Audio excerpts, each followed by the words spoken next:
வணக்கம். இன்னைக்கு நாம இமயமலை சிகரம் நோக்கிய பயணம், குறிப்பா அதுல ரொம்ப முக்கிய பங்கு வகிக்கிற ஷெர்பாக்கள் பத்தி கொஞ்சம் ஆழமா பேச போறோம். இதுக்கு நாம கிறிஸ்டி நலரத்னம் எழுதின இமயமலை கட்டுரையை ஆதாரமா எடுத்துக்கிட்டோம். ஆமா. ஷெர்பாக்கள்னா யாரு? வெறும் சுமை தூக்குறவங்களா? இல்ல இமயமலை ஏறுறதுல இருக்கிற பெரிய சவால்கள் என்ன? இதெல்லாம் தெரிஞ்சுக்கலாம் வாங்க. சரி, முதல்ல ஷெர்பாக்கள்னா யாரு? நிறைய பேர் நினைக்கிற மாதிரி அவங்க வெறும் சுமை தூக்குறவங்க மட்டும் இல்ல. உண்மைதான். அவங்க கிழக்கு திபெத்ல இருந்து நேபாளத்துக்கு குடிபெயர்ந்த ஒரு இனம். ஆமா, 1953ல எட்மண்ட் ஹிலரியோட சேர்ந்து சிகரம் தொட்ட டென்சிங் நோர்கே, அவரும் ஒரு ஷெர்பா தானே? அதேதான். டென்சிங் நோர்கே ஒரு மிக முக்கியமான உதாரணம். அவங்க இமயமலைய ஒரு தாய் மாதிரி, பூமாதேவி மாதிரி பாக்குறாங்க. அவங்க கலாச்சாரத்தோட அவ்வளோ ஒன்றி இருக்கு அந்த மலை. ஆமா. அது மட்டும் இல்ல, அவங்களோட உடல் அமைப்பை பத்தி பேசணும். அது ரொம்ப சுவாரஸ்யமான விஷயம். சொல்லுங்க. உயரமான இடங்கள்ல ஆக்சிஜன் ரொம்ப கம்மியா இருக்கும் இல்லையா? அந்த மாதிரி சூழல்ல வாழறதுக்கு ஏத்த மாதிரி இயற்கையாவே அவங்க உடம்பு மாறி இருக்கு. ஓ, அப்படியா? எப்படி? கேம்பிரிட்ஜ் பல்கலைக்கழக ஆய்வு ஒன்னு சொல்லுது. சாதாரண மனுஷங்களை விட இவங்களுக்கு ரத்தத்துல ஆக்சிஜனை எடுத்துட்டு போற செங்குருதி அணுக்கள் கம்மியா இருந்தாலும் இருக்கிற ஆக்சிஜனை ரொம்ப திறமையா பயன்படுத்துற டிஎன்ஏ அமைப்பு இருக்குதான். ஆச்சரியமா இருக்கே. அது மட்டும் இல்ல, தேவைப்பட்டா ரத்த குழாய்களை தானா விரிய வச்சு ரத்த ஓட்டத்தை அதிகமாக்குற திறனும் இருக்கு. அதனாலதான் நிறைய பேர் ஆக்சிஜன் சிலிண்டரோட கஷ்டப்படுற உயரத்துல கூட இவங்க சிலர் இல்லாமலே ஏறிடுறாங்க. கரெக்ட். அவங்க திறன் அபாரமானது. உண்மையிலே பிரமிப்பு தான். சரி, இவ்ளோ திறமையான ஷெர்பாக்கள் உதவி செய்யற இந்த இமயமலை பயணம் எப்படிப்பட்டது? நினைச்ச உடனே போயிட முடியுமா? சான்ஸே இல்ல. அது ஒரு பெரிய ப்ராசஸ். முதல்ல நேபாளத்தோட தலைநகர் காத்மண்டு போகணும். சரி, அங்கிருந்து லுக்லான்னு ஒரு ஏர்போர்ட். அது உலகத்திலே ரொம்ப ஆபத்தான ஒண்ணுன்னு சொல்றாங்க. குட்டி ரன்வே, மலிக்கு நடுவுல. அங்க இறங்குறப்புறம் அங்க இருந்து 8 நாள் நடக்கணும் எவரெஸ்ட் பேஸ் கேம்ப் போறதுக்கு. கிட்டத்தட்ட 65 கிலோமீட்டர். 8 நாள் நடையா? அடேங்கப்பா. பேஸ் கேம்ப் போனதும் உடனே மலையேற முடியாது. அந்த உயரமான சூழலுக்கு நம்ம உடல் பழகணும் இல்லையா? ஆமா. அதுக்கு மட்டுமே சுமார் 2 வாரம், சில சமயம் அதுக்கு மேல கூட அங்க தங்கணும். ஆக்லிமடைசேஷன் சொல்லுவாங்க. ஓஹோ. அதுக்கப்புறம் தான் உண்மையான மலையேற்றம். கேம்ப் 1, 2, 3, 4ன்னு படிப்படியா ஏறி 8849 மீட்டர் உயர சிகரத்தை அடையணும். ஆக மொத்தம் இது ஒரு 2 மாச பயணம். ஆமாம், குறைஞ்சதும் 2 மாசம் ஆகும். நினைச்சாலே மலப்பா இருக்கு. இந்த நீண்ட கடினமான பயணத்துல ஷெர்பாக்களோட பங்கு என்ன? அவங்க என்ன ஸ்பெசிஃபிக்கா பண்றாங்க?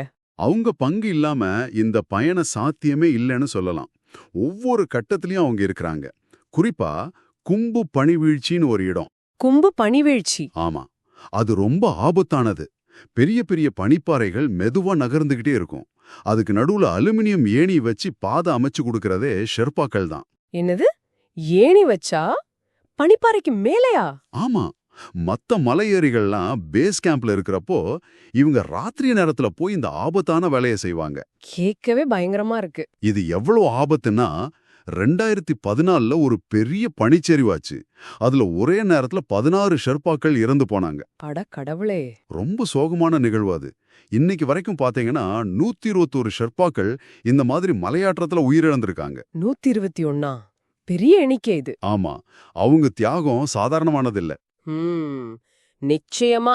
இவ்வளவு தியாகமும் இவ்வளவு ஆபத்து இருக்கிற இந்த பயணத்துக்கு செலவும் பயங்கரமா இருக்குமே. ஓ, அது பத்தி கேட்கவே வேணாம். ரொம்ப ரொம்ப அதிகம்.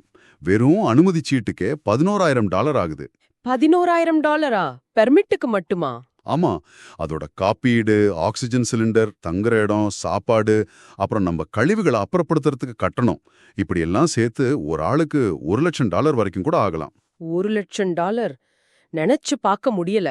ஆமா, அது மட்டும் இல்ல, நேபாள அரசு இப்போ புதுசா ஒரு விதி கொண்டு வந்திருக்காங்க. ஒவ்வொரு மலையேறியும் கட்டாயம் ஒரு ஷெர்பாவை கூட அழைச்சிட்டு போகணும். பாதுகாப்புக்காகவா? ஆமா, பாதுகாப்புக்கும் வழிகாட்டலுக்கும்.